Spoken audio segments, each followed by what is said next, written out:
And so if we just go back to the Discord where the screenshots are, what we're looking at now is we're looking for price to break this 5-minute fair value gap. And that's exactly what happened over here. So this was your first entry over here. As you can see, price went down to roughly 1 to 3. I closed just before this, so about 100 to 381. So that's about a 1 to 4, or just under a 1 to 4, 1 to 3, 1 to 2, 1 to 3, 1 to 4, depending on how you managed it.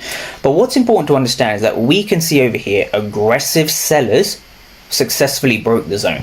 So aggressive sellers broke the zone after, and this is the most important thing, after you saw this. So these buyers failed to break below the zone, sorry, above the zone. And that means that buyers have failed, buyers are exhausted, the bullish trend is over. And that's what gives you the confirmation to take shorts, right? That's what gives you the confirmation to take shorts like this down to the next fair value gap.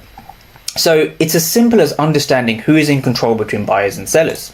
So if we go back to the regular candlestick charts, right, the reason the market moved down, right, even on the 15-minute time frame, the reason the market moved down is because buyers in this region failed to break above the level, right? So we saw a huge amount of aggressive buyers over here, and they failed. They failed to break above the level, because if they succeeded, right, if these buyers over here succeeded, right, if we just quickly go back to the footprint charts, because I like to have them up side by side.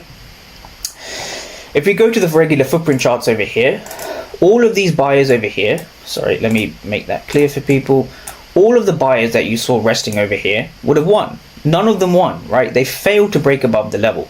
That means the level is strong. That means you want to be selling from the level. And that means, for those who are asking, the trend reversed from this area.